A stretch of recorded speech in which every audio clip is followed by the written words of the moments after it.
شیر خدا حضرت علی رضی اللہ تعالی عنہ فجر کے وقت تھا، ہاتھ میں چھڑی پکڑی تھی، 63 سال عمر مبارک تھی، کوفے کی جامع مسجد میں نماز پڑھانے آ رہے تھے۔ ہر دروازے پہ دستک دیتے، اٹھو الصلاۃ خیر من النوم۔ حضرت علی رضی اللہ تعالی عنہ لوگوں کو جگاتے جگاتے آئے۔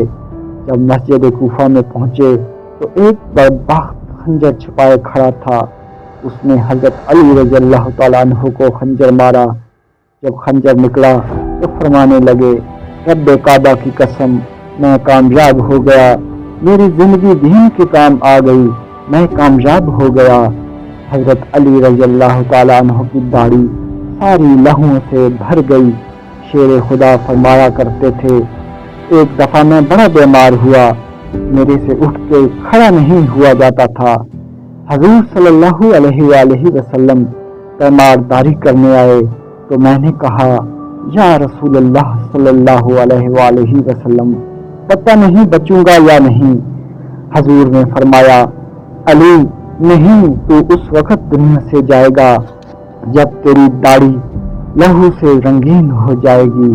جب زخم لگا تو نیچے جھک کر دیکھا ساری داڑھی لہو سے بھری ہوئی تھی۔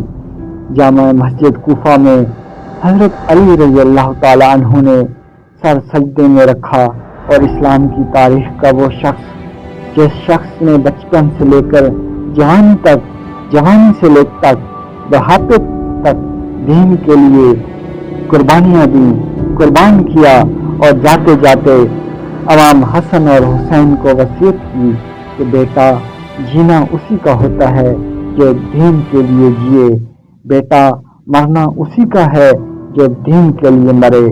حضرت شیر خدا رضی اللہ تعالی عنہ خاتم الخلفاء تھے، ان پر خلافت اسلامیہ ختم ہوئی۔ حضرت علی رضی اللہ تعالی عنہ کا جس دن وصال ہوا، آپ کے بیٹے کہتے ہیں، ایک رات پہلے خزانے کا سارا مال آپ نے تقسیم کیا اور جس جگہ مال خزانہ ہوتا تھا وہاں 2 نفل پڑھ کر کہا، اے اللہ، میں نے تیرے بندوں کی امانت تیرے بندوں تک پہنچا دی ہے۔ زندگی دین کے نام کر کے وہ شیر رخصت ہوئے۔ 21 رمضان المبارک کی شام ڈھلی تو حضرت علی رضی اللہ تعالیٰ عنہ دنیا سے رخصت ہوئے۔ ناظرین کرام، اللہ تعالی ہمیں سمجھ کر عمل کرنے کی توفیق عطا فرمائے، آمین۔